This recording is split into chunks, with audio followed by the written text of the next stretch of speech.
Perkenalkan, saya dengan Dr. Feni Nugraha, MARS, MGizi, SPGK. Saya adalah dokter spesialis gizi klinik di Rumah Sakit Premier Jatinegara.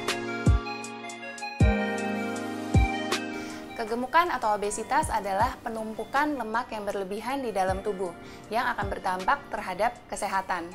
Untuk menilai apakah seseorang mengalami obesitas dengan perhitungan indeks massa tubuh, yaitu berat badan dalam kilogram dibagi dengan tinggi badan dalam meter dikuadratkan. Dikatakan obesitas atau kegemukan jika didapatkan indeks massa tubuh lebih sama dengan 25. Cara lain untuk menilai obesitas adalah dengan mengukur lingkar pinggang. Dikatakan obesitas sentral jika lingkar pinggang lebih sama dengan 90 cm pada laki-laki dan lebih sama dengan 80 cm pada perempuan. Angka kejadian obesitas semakin bertambah dari tahun ke tahun, baik di dunia maupun di Indonesia. Menurut data Badan Kesehatan Dunia pada tahun 2016, sebanyak 39% dewasa usia lebih dari 18 tahun kelebihan berat badan dan 13% diantaranya adalah obesitas. Sedangkan di Indonesia sendiri, menurut data Riset Kesehatan Dasar, angka kejadian obesitas juga mengalami peningkatan sebesar 14,8% pada tahun 2013 menjadi sebesar 21,8% di tahun 2018. Obesitas dapat meningkatkan resiko berbagai penyakit, diantaranya seperti darah tinggi, diabetes, perlemakan hati, kolesterol tinggi, dan juga penyakit jantung. Obesitas juga dapat membuat daya tahan tubuh menjadi turun, sehingga menyebabkan gangguan dari sel darah putih di dalam melawan berbagai infeksi virus dan juga bakteri, sehingga dapat meningkatkan resiko terjadinya penyakit. Hati-hati jika Anda mengalami obesitas, infeksi dari COVID-19 akan memperparah gejala dan komplikasi yang ada ketika Anda mengalami obesitas. Dan resiko ini semakin meningkat dengan semakin bertambahnya indeks massa tubuh pada obesitas. Obesitas disebabkan karena meningkatnya asupan energi, diantaranya meningkatnya asupan kalori, dan juga meningkatnya asupan makanan yang tinggi lemak dan juga gula. Kemudian disertai dengan berkurangnya pengeluaran energi, diantaranya kurangnya aktivitas fisik, malas bergerak, dan juga berolahraga. Sehingga yang pertama Anda perlu lakukan adalah Anda harus mengetahui kebutuhan kalori Anda masing-masing. Di antaranya adalah perhitungan kebutuhan kalori didapatkan disesuaikan dengan berat badan, tinggi badan, aktivitas fisik, jenis kelamin, dan usia seseorang. Dari kebutuhan kalori Anda masing-masing, Anda dapat mengurangi kurang lebih sekitar 500 hingga 750 kalori dari kebutuhan. Idealnya didapatkan penurunan sekitar setengah hingga 1 kilo dalam 1 minggu, atau dinamakan diet rendah kalori. Kemudian, selain Anda mengurangi asupan makan, Anda juga harus mengkonsumsi makanan dengan gizi yang seimbang.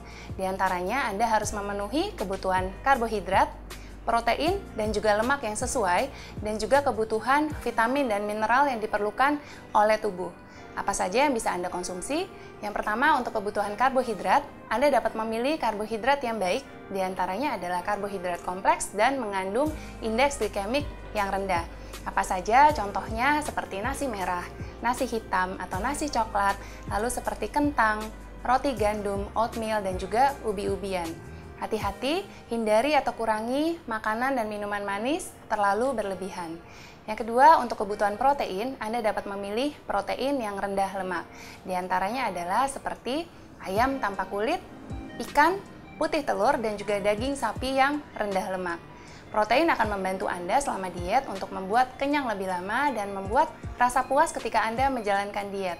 Selain itu, beberapa penelitian memperlihatkan ketika Anda diet tinggi protein akan membantu lebih menurunkan massa lemak lebih banyak dan lebih dapat mempertahankan massa otot dibandingkan dengan Anda melakukan diet rendah protein. Hati-hati mengkonsumsi makanan-makanan yang dikemas dan diproses karena biasanya tinggi gula dan juga garam. Selama Anda menjalankan diet, Anda tetap boleh mengkonsumsi lemak karena lemak bermanfaat, yaitu yang pertama membuat rasa lezat dan juga gurih di makanan dan juga memberikan rasa puas ketika Anda mengkonsumsi makanan yang mengandung lemak. Selain itu, lemak juga dibutuhkan sebagai pelarut vitamin larut lemak, diantaranya seperti vitamin A, vitamin D, vitamin E, dan juga vitamin K. Ingat, Anda harus memilih lemak yang sehat, diantaranya adalah lemak tidak jenuh. Contohnya seperti minyak zaitun, minyak canola, dan juga alpukat. Anda juga harus memenuhi kebutuhan vitamin dan mineral yang cukup, yaitu dari konsumsi sayur-sayuran dan buah-buahan. Konsumsilah sayur dan buah yang berwarna-warni, karena di dalam sayur dan buah yang berwarna-warni terkandung suatu zat yang dinamakan fitokimia yang sifatnya adalah antioksidan. Warna-warni yang berbeda akan memiliki kadar antioksidan yang berbeda-beda. Idealnya Anda disarankan untuk mengkonsumsi sayur sebanyak 3-4 porsi per hari dan buah-buahan 2-3 porsi per hari. Kemudian yang terakhir, jangan lupa penuhi kebutuhan air Anda. Idealnya disarankan untuk mengkonsumsi kurang lebih sekitar 8 hingga 10 gelas air per hari. Diet dengan pola makan yang sehat dan juga gizi seimbang akan membuat Anda tetap sehat, akan menjaga berat badan Anda tetap ideal, dan juga dapat membantu menjaga daya tahan tubuh Anda akan tetap baik. Sebelum Anda memulai diet Anda diharuskan untuk berkonsultasi terlebih dahulu dengan dokter spesialis gizi, agar didapatkan perhitungan kebutuhan kalori yang tepat. Diet yang Anda lakukan harus diet yang sehat, karena diet sehat dapat membantu kesehatan Anda akan menjadi lebih optimal. Demikian tips yang dapat saya bagikan mengenai bagaimana melawan kegemukan atau obesitas. Semoga bermanfaat. Salam sehat.